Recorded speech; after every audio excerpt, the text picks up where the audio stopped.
गुलदाउदी सर्दियों में एक ही गमले में सैकड़ों फूल देने वाला फ्लावरिंग प्लांट है और सबसे ज्यादा फेमस फ्लावरिंग प्लांट है। ये एक साथ में गुच्छों में कलियां बनाता है और साथ में ही ब्लूम करता है। एक के बाद एक पूरा ही पौधा फूलों से भर जाता है।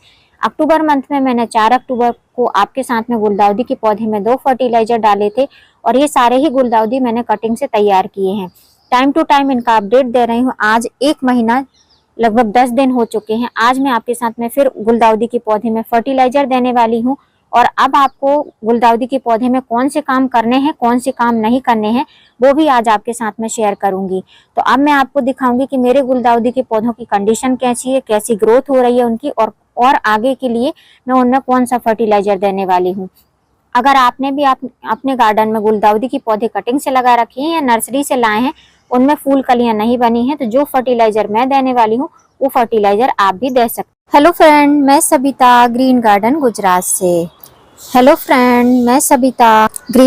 गुजरात से। विंटर आते ही नर्सरी में बहुत तरीके के फ्लावरिंग प्लांट मिलते हैं। तो नर्सरी जाते हैं तो आपको रंग बिरंगे बहुत सारे तरीके के, बहुत सारी वैरायटी के फूल देखने को मिलेंगे। लेकिन एक फूल जो रहता है वो सभी फूलों पर भारी रहता है, वो है गुलदाउदी का प्लांट। गुलदाउदी के प्लांट में अब बहुत सारे लोगों के यहाँ पर गमले में कलियां बनने लगी होंगी। जैसे कि आप मेरे पौधे में देख सकते हैं, यहाँ पर आपको छोटी सी कली दिखाई दे रही है और यहाँ से मैंने पिंचिंग कर दी है। तो आज मैं आपके साथ में शेयर करूंगी कि अगर कलियां नहीं बन रही हैं तो आपको कौन सा फर्टिलाइजर डालना है, और कलियां बन रही हैं तो आपको कौन से काम नहीं करना है। तो यदि पौधे में इस तरीके से इफेक्टिव पत्तियां हैं, उनके साथ में कैसा इलाज आपको करना है। तो सबसे पहला तो काम आपको करना है कि जो घास फूस वगैरह निकली है उसको आपको हटा लेना है। मेरे पौधे में बहुत ज्यादा घास नहीं है, लेकिन जो भी छोटी मोटी घास है उसको मैं हटा लेती हूँ। यदि आपने गुलदाउदी के पौधे में बहुत सारी घास उगा रखी है, मतलब उसको हटाया ही नहीं है, तो उसको हटा लीजिए, वरना पौधा आपका नहीं बढ़ेगा, घास बहुत तेजी से बढ़ेगी और जो भी खाद आप देंगे,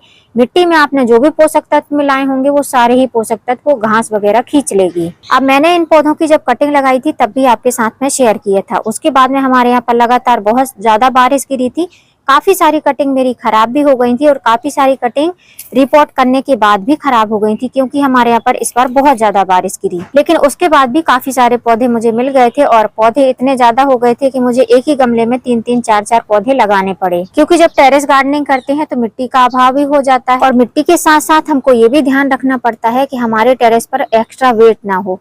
तो उसके लिए भी हमको थोड़े से सिलेक्टेड पौधे ही रखने पड़ते हैं, क्योंकि जब हम वेजिटेबल गार्डनिंग करते हैं, फ्रूट गार्डनिंग करते हैं और फ्लावरिंग गार्डनिंग करते हैं तो वो सब बढ़ जाते हैं, पार्ट पार्ट में हो जाते हैं और बहुत सारे प्लांट हो जाते हैं। अब नेक्स्ट सबसे जरूरी काम, अगर आपकी मिट्टी इतनी गीली है, देखिए मेरी गमले की मिट्टी इतनी गीली है, इस तरीके से अगर इसका लड्डू बनाऊंगी तो इस तरीके से लड्डू जैसा बन जाएगा।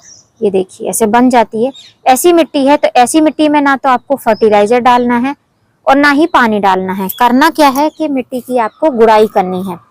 गुड़ाई करने के बाद में 1 दिन के लिए आप उसको छोड़ दीजिए और दूसरे दिन जब ये जो गुड़ाई की हुई मिट्टी है ये ड्राई हो जाएगी, नीचे से ड्राई नहीं होगी ज्यादा, आपका पौधा नहीं खराब होगा, ऊपर की मिट्टी ड्राई हो जाएगी, तब आपको इसमें फर्टिलाइजर देना है। अब नेक्स्ट सबसे जरूरी काम, जो लोग बोलते हैं कि हमारे पौधे में कली आई थी और हमने उसको पिंच कर दिया, उसके बाद में अब इसमें कलियां ही नहीं बन रही। जैसे आप यहाँ पर देख सकते हैं, मेरे पौधे में यहाँ पर आपको कली दिखाई दे रही है और यहाँ से आपको पिंचिंग दिखाई दे रही है। अब ये पिंचिंग मैंने क्यों करी है मैं बता देती हूँ आपको। तो ये पिंचिंग मैंने इसलिए करी है क्योंकि यहाँ पर कोई भी कली नहीं बनी थी, यहाँ से नोट से इसमें कलियां बन रही थी। अब इस कली को अगर मैं तोड़ देती हूँ तो इस पौधे में फिर दोबारा इसमें कली नहीं बनेगी।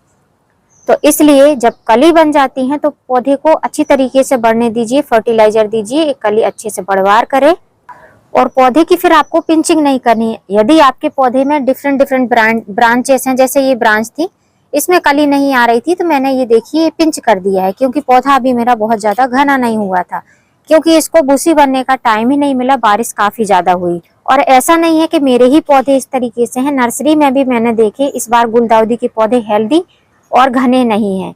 कारण यही है कि मौसम सबका एक जैसा ही था, जिसकी वजह से पौधों पर काम नहीं हो पाया। जब काम नहीं हो पाया तो फिर वो पौधे कहाँ से हेल्दी रहेंगे। तो यदि पौधे में कलियां बन जाती हैं तो आपको उसको पिंच करने की जरूरत नहीं है, जितना आपका पौधा घना है उतने में ही आप फ्लावरिंग ले लीजिए, क्योंकि पौधे का टाइम पीरियड पूरा हो चुका है, अब उसका टाइम फ्लावरिंग करने का है। नेक्स्ट पॉइंट, यदि आपने लेट कटिंग लगाई है और कटिंग आपकी इतनी बड़ी बड़ी हुई है तो क्या अभी आप उनमें पिंचिंग कर सकते हैं? तो बिल्कुल ऐसे पौधों की आप पिंचिंग कर सकते हैं। पिंचिंग किस तरीके से करना देख सकते हैं। ये ब्रांच है, इस ब्रांच में एक ब्रांच ये है, एक ब्रांच ये है और एक ब्रांच यहाँ से निकल रही है।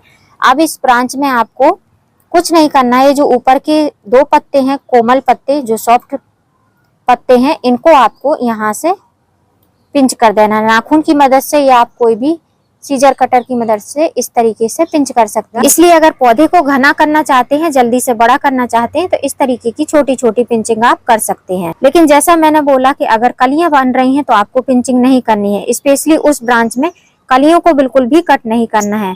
पिंचिंग आपको उसी जगह पर करना है जहां पर कलियां ना बनी हो और पौधे में पत्तियां आ रही हो।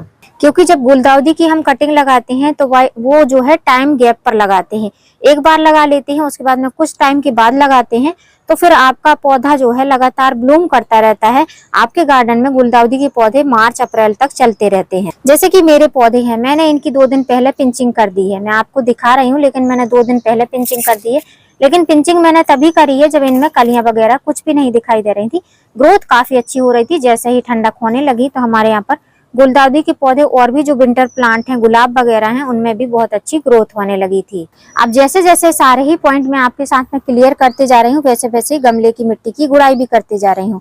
कुछ गमले की मिट्टी आपको इस तरीके से गीली दिखाई देगी तो उसके लिए अलग फर्टिलाइजर डालूंगी, और जो मिट्टी इस तरीके से भुरभुरी सूखी है उसके लिए अलग फर्टिलाइजर डालूंगी। अब जैसे ये मेरा पौधा है, इसमें आप देख सकते हैं कहीं भी आपको कली वगैरह नहीं दिखाई देंगी, तो इसको मैं इस तरीके से ऊपर से पिंच कर दूंगी। ये काम करना आपको बहुत जरूरी है और इसके लिए आपको पौधों को टाइम देना पड़ेगा। जब पौधों को आप टाइम देंगे तभी आपको पता चलेगा कि पौधे में किस प्रकार के काम करने बाकी हैं। अब नेक्स्ट पॉइंट, जब पौधे हरे रहते हैं और उसमें कलियां भी धीमे धीमे आने लगती हैं तो इस तरीके के रोग लगते हैं। जो आप देख रहे हैं ना, ये माहू की तरह रहते हैं, ब्लैक एफिड रहते हैं, ये लगते हैं, या फिर इस तरीके के मिलीबग लगते हैं। तो अगर 1-2 हैं तो उनको आप हटा सकते हैं। जैसे स्टार्टिंग है तो इनको हटा दे रही हूँ। इसके लिए सबसे अच्छा उपाय क्या है कि आपको पौधों पर साबरिंग करनी है।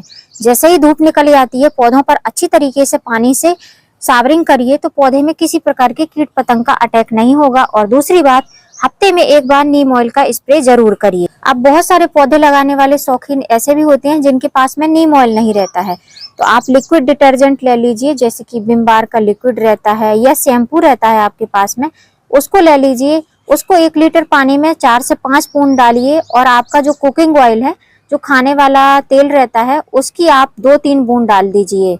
लेकिन सरसों का तेल नहीं डालना है, मस्टर्ड ऑयल नहीं डालना है। जो आपके हल्के तेल रहते हैं जैसे सनफ्लावर ऑयल, ऐसे कोई भी ऑयल है, रिफाइंड ऑयल, उनका आप यूज कर सकते हैं। और 1 लीटर पानी में अच्छी तरीके से भरकर और इन पर स्प्रे कर दें और उससे 2-3 घंटे बाद इनको अच्छे से साबरिंग करा दें। ये कीड़े मकोड़े की समस्या भी दूर हो जाएगी। अब जो ये इतने गमले में लेकर बैठी हूँ, इन गमलों को रखने के लिए सबसे अच्छा प्लेस फुल सनलाइट वाला प्लेस होना चाहिए। जहाँ पर पूरी धूप आती हो उसी जगह पर आपको गुलदाउदी के गमलों को रखना है। अगर धूप नहीं आएगी और पौधे में पानी ज्यादा मिलेगा, जैसे मेरे गमले में मैंने दिखाया ना कि बहुत सारे गमले ऐसे हैं जिनमें मिट्टी ड्राई ही नहीं हुई है, उसका रीजन आपको बताती हूँ कि मैंने इनको जहाँ पर रखा था कटिंग रिपोर्ट करने के बाद में, वहां से मेरे टेरेस का ढलान था पानी जाने का, मतलब ड्रेन आउट होता था पानी वहां से छत से नीचे की साइड जाने के लिए, इसलिए इसमें पानी ज्यादा हो गया। अब मैं इनको दूसरी जगह शिफ्ट करूंगी जिसमें इनमें पूरे दिन की सनलाइट लगेगी।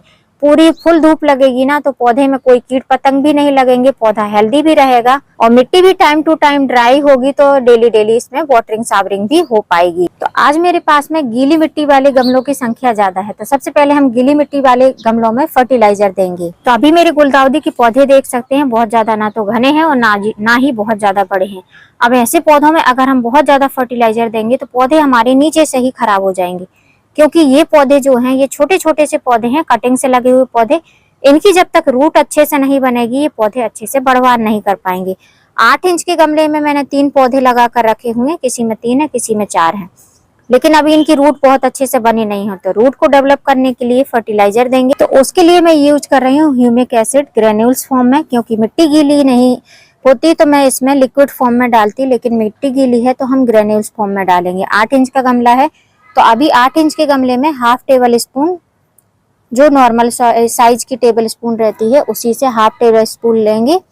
और अगर आपने गुड़ाई नहीं करी है तो पहले से फर्टिलाइजर डाल दें, फिर गुड़ाई कर सकते हैं। और यदि गुड़ाई कर रखी है तो आप चाहो तो ऐसे रिंग साइड बनाकर भी डाल सकते हो।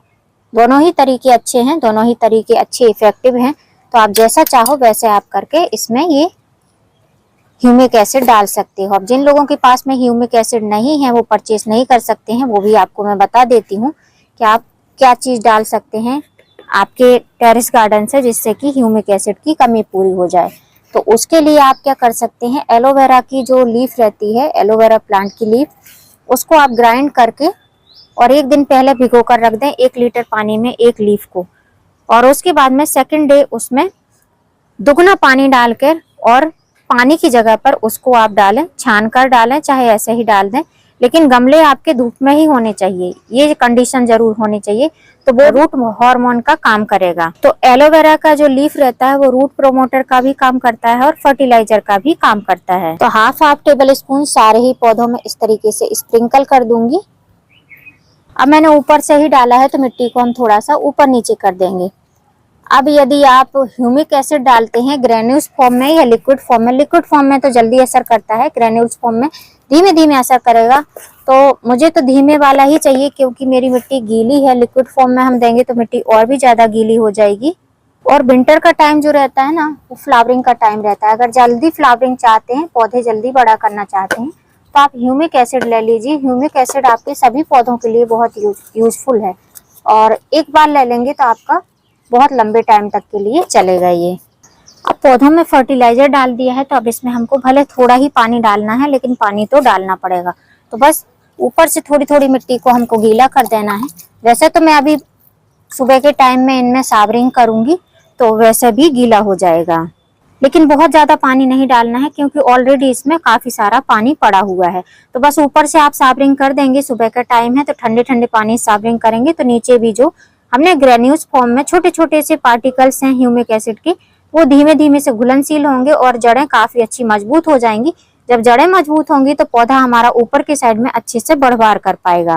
अब बारी आती है जिनकी गमले की मिट्टी सूखी हुई है, मतलब ऊपर से थोड़ी सी ड्राई है, तो इसमें कौन सा फर्टिलाइजर डालना है।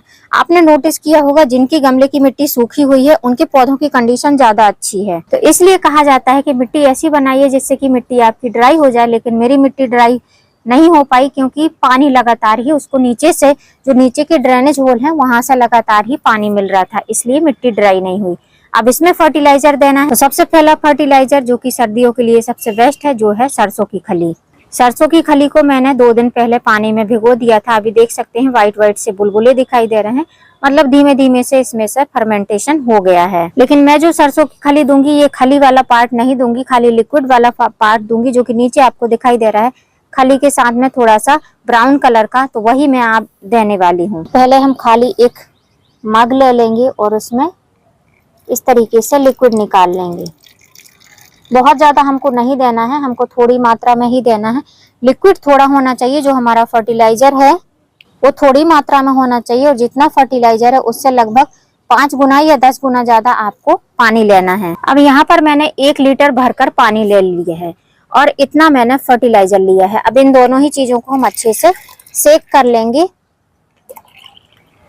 और इसको अच्छी तरीके से मिक्स करना बहुत जरूरी है। इसको अच्छे से मिक्स करेंगे तो इसमें जो है ऑक्सीजन लेवल बहुत अच्छा बनेगा और इससे फर्टिलाइजर आपका पौधों की जड़ों तक जल्दी से पहुंच पाएगा। अब ये फर्टिलाइजर हमारा बनकर रेडी है। अब इसको हमको पौधे में डालना है। सरसों खली का फर्टिलाइजर जब भी पौधों में डालते हैं तो जड़ों में ही डालना है और एक्स्ट्रा फर्टिलाइजर नहीं डालना है। बस इतना ही डालना है कि ड्रेनेज होल से फर्टिलाइजर ना निकले। और दूसरी बात, जब भी फर्टिलाइजर देना है तो सुबह के टाइम ही देना है। शाम के टाइम में ये फर्टिलाइजर आपको पौधे पर बिल्कुल भी अप्लाई नहीं कराना है और बहुत ज्यादा मात्रा में तो बिल्कुल भी नहीं देना है। अब मैंने जितना फर्टिलाइजर बनाया था चारों ही गमलों में दे दिया है। सरसों खली फर्टिलाइजर को आप सॉलिड फॉर्म में, मतलब सूखे रूप में भी पौधे में डाल सकते हैं, लेकिन डालने का तरीका वही रहेगा, मिट्टी ऊपर से ड्राई रहनी चाहिए, तभी आप इस फर्टिलाइजर को डालें। वरना जो है पौधों में कीड़े मकोड़ों की संख्या काफी ज्यादा हो जाएगी, नीचे से मिट्टी में फंगस लग जाएगा और पौधे की जड़ें सूख जाएंगी और सड़ जाएंगी। तो यदि आपके पास भी इस तरीके के 2 तरीके की मीडिया हैं, जिसमें गीली मिट्टी भी है, सूखी मिट्टी भी है, तो ऐसे आप 2 फर्टिलाइजर का यूज करेंगे गुलदाउदी के पौधे में, तो गुलदाउदी के पौधों की जड़ें भी मजबूत रहेंगी, पौधा तेजी से बढ़ेगा भी। और नेक्स्ट टाइम जब आप फर्टिलाइजर देंगे, जैसे मैंने गीली मिट्टी में जो ह्यूमिक एसिड दिया है, अब जब मैं 7 दिन बाद दूंगी तो इसमें ये सरसों खली का लिक्विड फर्टिलाइजर दूंगी, तो उससे जो है बैलेंस हो जाएगा और पौधे अपनी रफ्तार से बढ़ते रहेंगे। और जो ये 4 पौधों में मैंने सरसों खली का फर्टिलाइजर दिया है, इसकी जगह पर मैं कोई और सॉलिड फर्टिलाइजर दूंगी। तो यदि आप भी चाहते हैं गुलदाउदी के पौधे बहुत अच्छे से बढ़ें, तो जो जो टिप्स मैंने बताई हैं, जो जो काम मैंने बताए हैं, वो सारे ही कामों को ध्यान में रखिए, तो आपके पौधे में कलियां भी बनेंगी।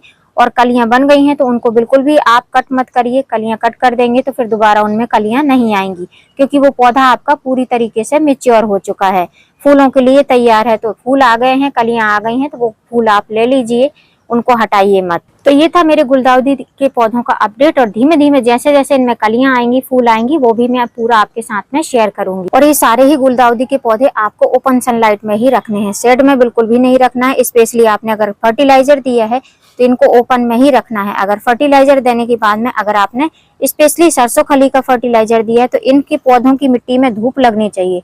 धूप लगेगी तभी पौधा अच्छे से बढ़ करेंगे, वरना मिट्टी में फंगस लग जाएगा। तो फिर मिलूंगी फ्रेंड नई वीडियो में नए टॉपिक के साथ। तब तक के लिए हैप्पी गार्डनिंग।